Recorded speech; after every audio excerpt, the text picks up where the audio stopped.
thank you so much for coming on the podcast. I'm still working on the name of the podcast. At first, it Mhm. was the Making Cool Stuff podcast, and now it's potentially the process.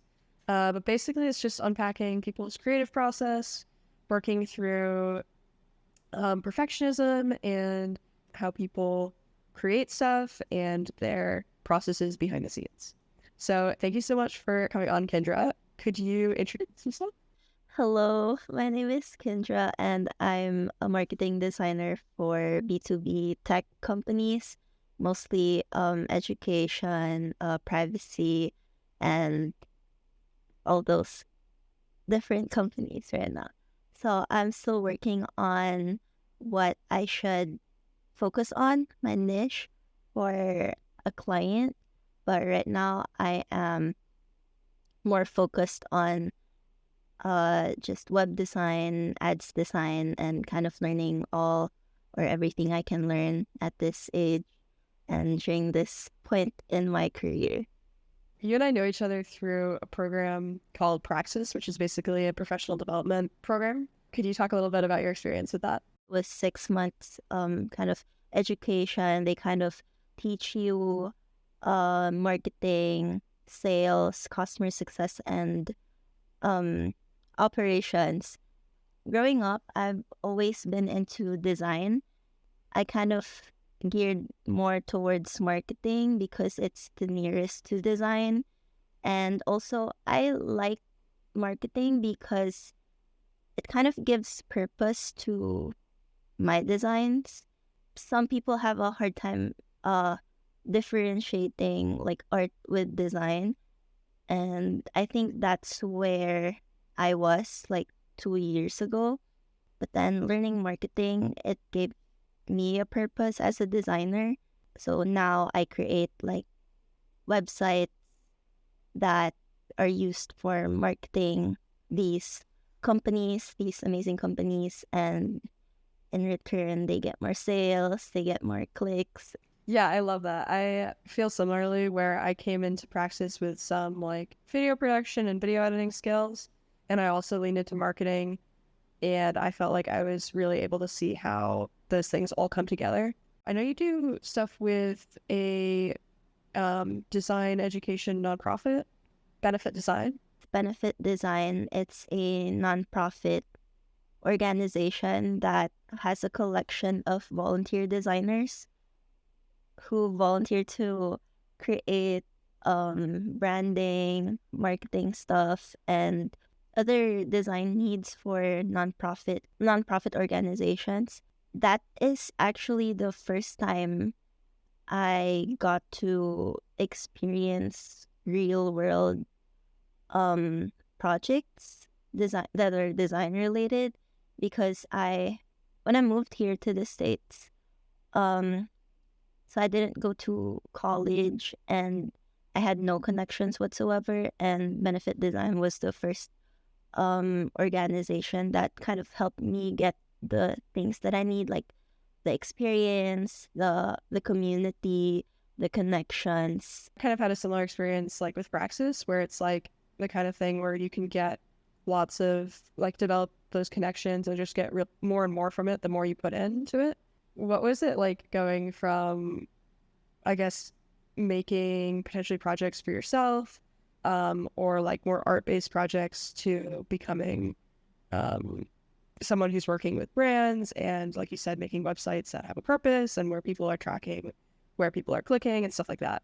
Praxis was all online, and I think it's really cool how much you could like just sort of use the internet and like leverage it. So do you have any like resources that you found super helpful when you were learning about graphic design, or that you maybe still use, or anything with marketing? I actually just learned everything from this online education tool called Udemy, and my brother like edits photos for as a hobby. Like he uses Photoshop as a hobby, and he was like, "Oh, you can try this course out." It's like I forgot the name of the guy who taught the course, but he's from Udemy, and I also took his Illustrator course and InDesign course. Yeah, just from Udemy and YouTube, and I followed all these different artists and graphic designers in Instagram and kind of, oh, this is cool, this artist is cool, so let me give them a follow. Whenever I learn something, I should always have an end goal, which is well, for me, it's the certifications. Like, even though people think that, oh, maybe just because it's a certification, then maybe it's not of much help whenever you're job hunting, but it's not true, because above the certifications, they also need to see your skills, right? But then for me, the practice and the studying part for certifications is where it's at. Like, um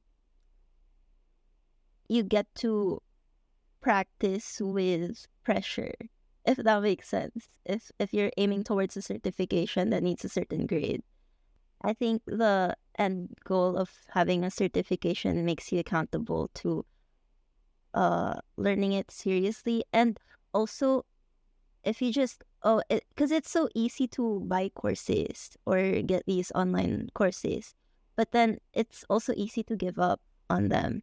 It's easy to just leave them, but then if there's an end goal to everything you do, there's always the inspiration and the accountability that comes with it. I really love that as a strategy for when you're making use of resources and have a direction you want to go in. Do you have any other tips for people who are maybe taking a route, whether they want to learn about graphic design or another subject, and they want to do it maybe through more like self-directed resources outside of school? It's easier said than done, but always practice. If you want to learn graphic design, then maybe you should start creating graphic design deliverables for your family, for your friends. Maybe your friend has a business that you can help out with, or your like, my uncle had a plumbing business. He has a plumbing business, and I created the logos and flyers for him. So those kinds of practices where it's also not for yourself only, because I mean, if it's your goal to work in the real world, you will always have like clients. You will always have like bosses or managers who are waiting for you to finish the work. So kind of give yourself the opportunity to learn it in that sense. I think a lot of it does come down to being able to understand what the client wants and to almost help them figure out what they want. And that's such a big piece of it, because when you're young and you're starting out, it's super hard to know how to network, but the sooner you can get that interaction in, the better, because then that practice you're doing will just add up and compound. Do you have any advice for someone who's potentially doing some of that practice of feeling frustrated? Oh, biggest fact to know is that everyone goes through that, and it will honestly take a long time for you to get out of it. It may take years. I think it took me, 2 years, just practicing and hearing like negative things from my relatives that, oh, this gets you nowhere, just go to college and shit. So I'm like, it's a hard process, but my biggest advice would be to surround yourself with the right people. Listen to adults who are in the industry. Like, looking back, I'm like weirded out that I let these people who are not in design or in any creative industry like put me down. It's weird. So just listen to people who are from this field and make friends with people who are in the same field. That's why I reached out to you to like in practice, because you were very open about, oh, I'm into video editing, and I want to like create YouTube videos. And so I was like, oh, okay, this person must be a good person to. She's like a perfect companion or accountability partner, because I also wanted to do YouTube before, right? Reaching out to people who have the same interests, because you are never alone in the journey. There will always be someone who has the same experience as you, who's experiencing the same things as you currently. And yeah, you just really gotta find those people. And sometimes they don't go to you, so you gotta look for them. I'm super grateful for you and other friends I have where like it feels like they're doing very similar things and just have very similar mindsets. Having people who you can relate to about like those same specific challenges like really makes a world of difference. Would you have any advice if someone is maybe a bit shy or isn't as used to um reaching out to people and is maybe I feel like for me I was very much used to just being like friends with the people who I had all my classes with. When I started doing more of the like video stuff, I felt very self-conscious about it, so it was really difficult to reach out to people like you were talking about. Do you have any tips for someone who is like that? I think use a platform that that you are comfortable using. What I did first was um I reach out to people through Instagram, because I feel like it's less formal and more friendly in a way. So I reach out to these artists or designers. I'm like, hey, I saw this work of yours. It's really nice. And or sometimes I go to these. Oh, a good thing is I go to these free conferences. Like there's the Adobe Max. It's free online. I attended that 3 years ago, I think.